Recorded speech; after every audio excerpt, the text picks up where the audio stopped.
Assalamualaikum warahmatullahi wabarakatuh. Selamat malam kepada Pak Vicky dan teman-teman yang kami banggakan. Izinkan kami dari kelompok 8 mempresentasikan mengenai bab 3, yaitu sistem dokumentasi teknik atau bisa disebut dengan dokumentasi sistem teknik.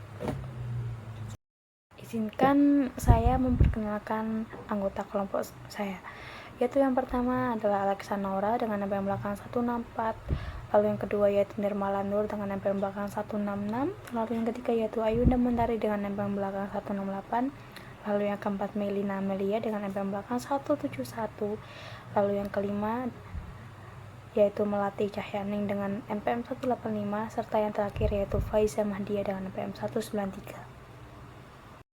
Baik, subbab yang akan kita bahas yaitu yang pertama business process diagram, lalu yang kedua flowchart, lalu yang ketiga bagian flowchart, lalu yang keempat program flowchart, lalu yang kelima data diagram flowchart, lalu yang keenam yaitu split DFT atau membagi DFT. Baik, di sini saya akan menjelaskan mengenai subbab yang pertama yaitu diagram proses bisnis. Apa sih diagram proses bisnis itu? Diagram proses bisnis merupakan cara visual untuk menggambarkan berbagai langkah atau aktivitas di dalam suatu proses bisnis. Misalnya ada banyak aktivitas dalam siklus pendapatan. Di antaranya adalah menerima pesanan, memeriksa kredit pelanggan, memverifikasi ketersediaan inventaris, dan mengonfirmasi penerimaan pesanan pelanggan. Demikian pula ada beberapa aktivitas yang terlibat dalam siklus pengeluaran. Di antaranya adalah mengirimkan barang yang dipesan, menagih pelanggan, dan menagih pembayaran pelanggan. Semua aktivitas ini dapat ditampilkan ke dalam BPD untuk memberikan gambaran yang mudah dipahami kepada pembaca tentang apa yang terjadi dalam suatu proses bisnis. Nah, meskipun BPD ini dapat menggambarkan interaksi dalam suatu entitas maupun interaksi antara entitas, BPD dalam buku teks tidak mendokumentasikan aktivitas yang dilakukan oleh pihak eksternal. Dengan demikian, BPD untuk siklus pendapatan hanya akan menggambarkan fungsi yang dilakukan oleh perusahaan penjual, dan BPD untuk siklus pengeluaran hanya menggambarkan aktivitas yang dilakukan oleh perusahaan pembeli. Nah, di sini ada sebuah diagram simbol yang memiliki namanya masing-masing, yaitu simbol pertama itu penjelasannya tentang awal atau permulaan suatu proses yang diwakili oleh lingkaran kecil. Lalu yang kedua yaitu diakhiri suatu proses yang diwakili oleh lingkaran kecil yang dicetak tebal. Lalu yang ketiga yaitu suatu aktivitas dalam suatu proses dipresentasikan dengan persegi panjang bertepi bulat. Penjelasannya kegiatannya ditaruh dalam persegi panjang. Lalu yang keempat yaitu keputusan dibuat selama proses tersebut adalah diwakili oleh sebuah berlian yang penjelasan keputusannya ditempatkan di dalam simbol. Lalu yang kelima yaitu aliran data atau informasi yang ditunjukkan dengan tanda panah. Lalu yang terakhir yaitu informasi yang membantu menjelaskan suatu proses bisnis yang dimasukkan ke dalam BPD, dan jika diperlukan tanda panah putus-putus tebal ini adalah diambil dari penjelasan pada simbol. Materi selanjutnya adalah tentang flowchart. Nah, flowchart atau bagan alir adalah teknik analisis bergambar yang digunakan untuk menggambarkan beberapa aspek sistem informasi dengan cara yang jelas, ringkas, dan logis. Flowchart ini mencatat bagaimana proses bisnis dilakukan dan bagaimana dokumen mengalir melalui organisasi. Simbol bagan alir dibagi menjadi 4. Yang pertama, simbol input atau output, menunjukkan masukan atau keluaran dari suatu sistem. Yang kedua, simbol pemrosesan, menunjukkan pemrosesan data baik secara elektronik maupun dengan manual. Yang ketiga, simbol penyimpanan, menunjukkan tempat data disimpan. Yang keempat, simbol aliran dan simbol lain-lain, menunjukkan aliran data di mana diagram bagan alir dimulai atau berakhir, di mana keputusan dibuat dan cara menambahkan catatan penjelasan ke bagan alir. Selanjutnya adalah pedoman umum untuk membuat bagan alir yang baik. Yang pertama dengan simbol input atau output. ada simbol dokumen atau laporan elektronik atau kertas. Yang kedua ada dokumen beberapa salinan dari satu dokumen kertas. Diilustrasikan dengan tumpang tindih simbol dokumen dan mencetak nomor dokumen di bagian muka dari dokumen di sudut kanan atas. Yang ketiga ada simbol keluaran elektronik. Informasi yang ditampilkan oleh keluaran elektronik perangkat seperti terminal, monitor, atau layar. Selanjutnya ada entry data elektronik. Perangkat entry data elektronik seperti komputer, terminal, tablet, atau telepon. Selanjutnya perangkat input dan output elektronik. Simbol entry dan output data elektronik digunakan bersama untuk menunjukkan perangkat yang digunakan untuk keduanya. Selanjutnya ada simbol pemrosesan. Yang pertama, pemrosesan komputer. Fungsi pemrosesan yang dilakukan oleh komputer biasanya menghasilkan perubahan data atau informasi. Yang kedua, operasi manual. Operasi pemrosesan yang dilakukan secara manual. Simbol selanjutnya adalah simbol penyimpanan. Yang pertama ada basis data. Data disimpan secara elektronik dalam database. Yang kedua ada pita magnetik. Data disimpan pada pita magnetik. Pita adalah media penyimpanan cadangan yang populer. Yang ketiga ada kertas berkas dokumen. Berkas dokumen kertas, huruf menunjukkan urutan pemesanan berkas, N sama dengan secara numerik, A berdasarkan abjad, dan D berdasarkan tanggal. Yang keempat ada jurnal atau buku besar. Jurnal dan buku besar akuntansi berbasis kertas. Berikutnya adalah simbol aliran dan lain-lain. Yang pertama dengan simbol ini yaitu dokumen atau aliran pemrosesan. Dengan penjelasan arah pemrosesan atau aliran dokumen, aliran normal ke bawah dan ke kanan. Yang kedua ada simbol komunikasi link, transmisi data dari satu lokasi geografis ke lokasi lain melalui jalur komunikasi. Yang ketiga ada konektor pada halaman, menghubungkan aliran pemrosesan data halaman yang sama. Penggunaannya menghindari garis yang bersilangan di halaman. Selanjutnya yang keempat ada simbol di luar halaman konektor, entry data atau keluar atau halaman lain. Selanjutnya simbol terminal, awal, akhir, atau titik interupsi dalam suatu proses, juga digunakan untuk menunjukkan pihak eksternal. Yang selanjutnya ada simbol keputusan, sebuah langkah pengambilan keputusan. Dan yang terakhir simbol anotasi, penambahan komentar deskriptif atau catatan penjelasan sebagai klarifikasi. Selanjutnya jenis bagan alir. Ada dua jenis bagan alir, yaitu bagan alir dokumen dan diagram alir pengendalian internal. Yang pertama bagan alir dokumen. Bagan alir dokumen itu menggambarkan aliran dokumen yang mengikuti dokumen dari awal hingga akhir dan menunjukkan asal, distribusi, tujuan, disposisi, dan apa yang terjadi saat dokumen bergerak melalui sistem. Yang kedua, diagram alir pengendalian internal. Diagram jenis ini mempunyai fungsi khusus, yaitu untuk menggambarkan, menganalisis, dan mengevaluasi pengendalian internal dalam suatu sistem. Diagram ini membantu mengidentifikasi kelemahan atau inefisiensi, seperti masalah komunikasi, pemisahan tugas, kerumitan dalam alur dokumen, atau prosedur yang menyebabkan penundaan.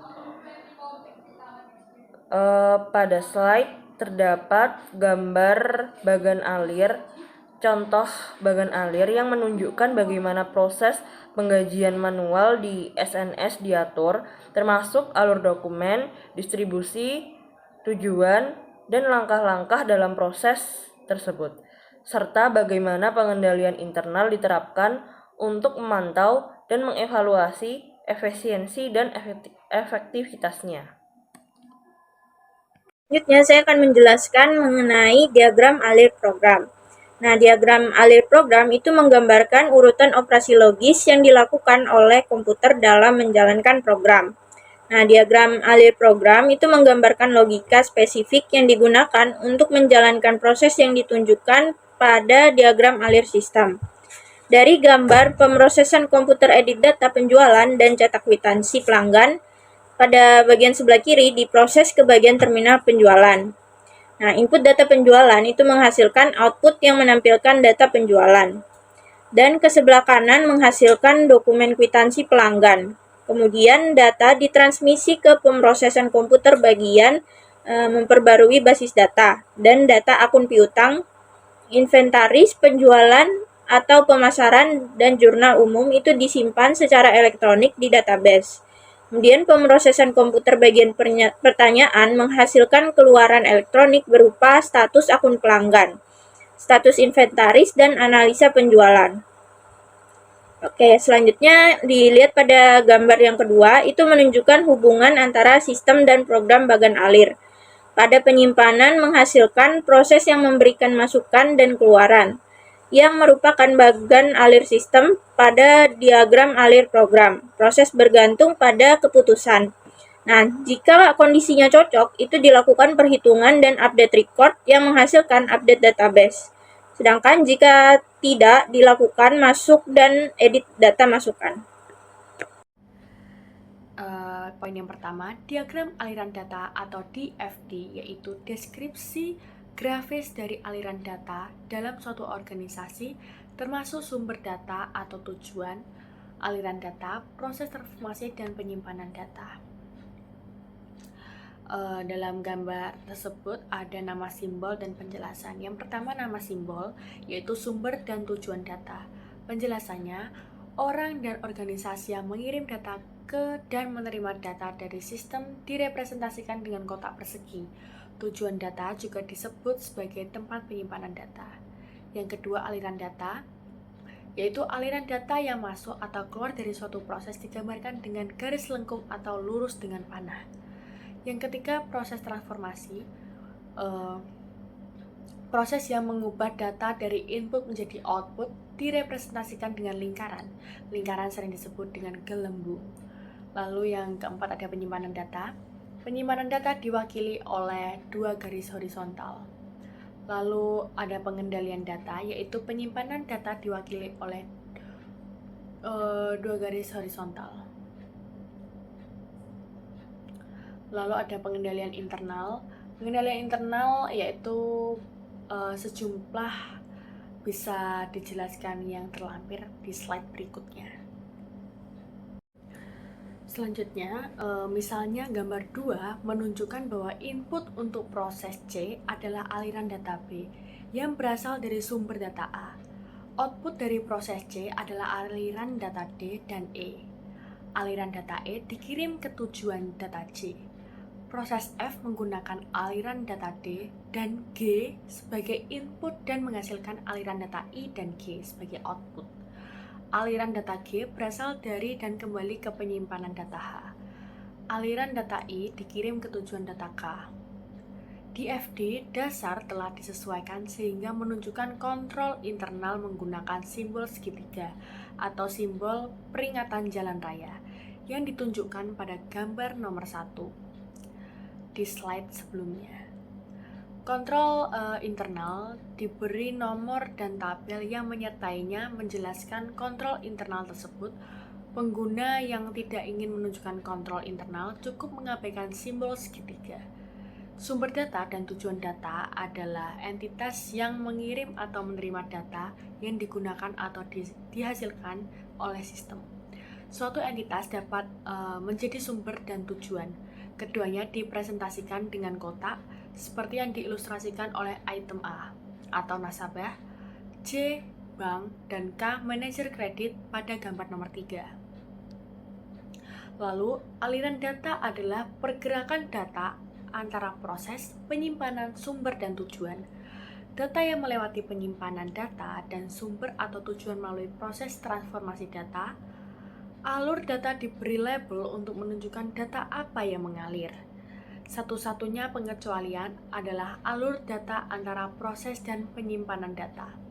seperti alur data G pada gambar nomor 3, karena alur data biasanya jelas. Dalam alur data G, data dari berkas piutang diambil, diperbarui, dan disimpan kembali dalam berkas. Alur data lain pada gambar nomor 3 adalah B, yaitu pembayaran pelanggan, D, data pengiriman uang, E, deposito, dan I, yaitu data piutang. Jika 2 atau lebih aliran data bergerak bersama, satu baris digunakan. Misalnya, aliran data B, yaitu pembayaran pelanggan, terdiri dari data pembayaran dan pengiriman uang. Proses 1.0, yaitu proses pembayaran, membaginya dan mengirimkannya ke arah yang berbeda. Data pengiriman uang D digunakan untuk memperbarui catatan piutang usaha, dan pembayaran E disetorkan ke bank. Jika aliran data terpisah, 2 barisan digunakan. Misalnya gambar nomor 4 menunjukkan 2 baris karena pertanyaan pelanggan L tidak selalu menyertai pembayaran B. Jika direpresentasikan oleh aliran data yang sama, elemen yang terpisah dari tujuan yang berbeda menjadi tidak jelas dan DVD lebih sulit untuk ditafsirkan. Proses menggambarkan transformasi data, yaitu pada gambar nomor 3, menunjukkan bahwa proses pembayaran C membagi pembayaran pelanggan menjadi data pengiriman uang dan cek yang disetorkan ke bank. Proses pembaruan piutang F menggunakan data pengiriman uang D dan piutang usaha untuk memperbarui catatan piutang dan mengirim data piutang ke manajer kredit. Penyimpanan data adalah tempat penyimpanan data. DVD tidak menunjukkan media penyimpanan fisik seperti server atau kertas yang digunakan untuk menyimpan data. Seperti yang ditunjukkan pada gambar nomor 3, penyimpanan data H direpresentasikan oleh garis horizontal dengan nama berkas ditulis di dalam garis tersebut. Kemudian selanjutnya, pada slide berikut ini saya akan menjelaskan mengenai subdividing DFT atau pembagian DFT. Jadi, DFT ini dibagi-bagi lagi menjadi beberapa tingkatan yang lebih rendah. Tujuannya adalah untuk menyediakan lebih banyak detail karena hanya sedikit sistem yang dapat digambarkan secara lengkap pada satu lembar kertas saja. Selain itu, pengguna memiliki kebutuhan yang berbeda-beda dan berbagai tingkatan ini nantinya dapat memenuhi kebutuhan yang berbeda-beda tersebut dengan cara yang lebih baik. Kemudian selanjutnya, DFT tingkat tertinggi disebut sebagai diagram konteks karena DFT tersebut memberikan pembaca pandangan tingkat ringkasan dari suatu sistem. Diagram ini menggambarkan sistem pemrosesan data dan entitas yang menjadi sumber dan tujuan masukan dan keluaran sistem. Seperti pada tabel di samping ini, misalnya Ashton menggambarkan gambar pada tabel 311 ini untuk mendokumentasikan prosedur pemrosesan penggajian di SNS. Sistem pemrosesan penggajian menerima data kartu waktu dari berbagai departemen dan data karyawan dari sumber daya manusia. Sistem kemudian akan memproses data-data tersebut dan akan menghasilkan yang pertama laporan pajak dan pembayaran untuk lembaga pemerintah. Kemudian yang kedua akan menghasilkan cek gaji karyawan. Kemudian yang tiga menghasilkan cek penggajian yang disetorkan ke rekening penggajian di bank. Dan kemudian yang keempat adalah menghasilkan informasi penggajian untuk manajemen.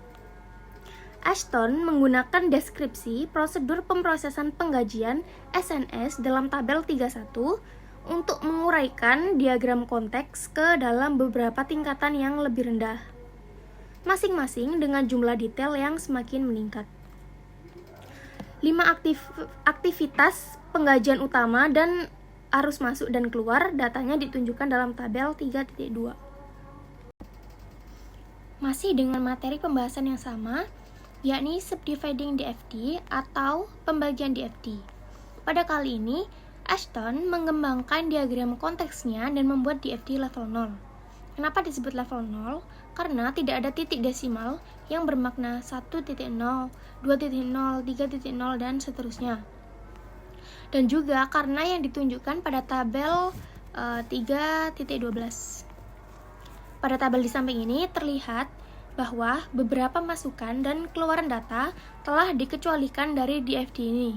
Misalnya, dalam proses 2.0, arus masuk dan arus keluar data yang tidak terkait dengan entitas eksternal atau proses lain tidak digambarkan, seperti tabel pajak dan daftar gaji.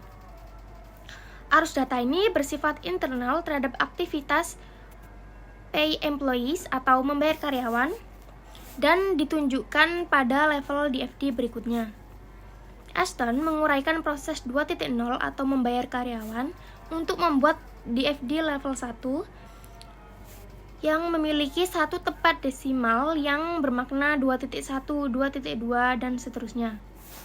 Kemudian gambar 3.13 memberikan detail lebih lanjut tentang proses data yang terlibat dalam membayar karyawan dan menyertakan tabel tarif pajak dan alur data daftar gaji yang dihilangkan dari gambar 3.12.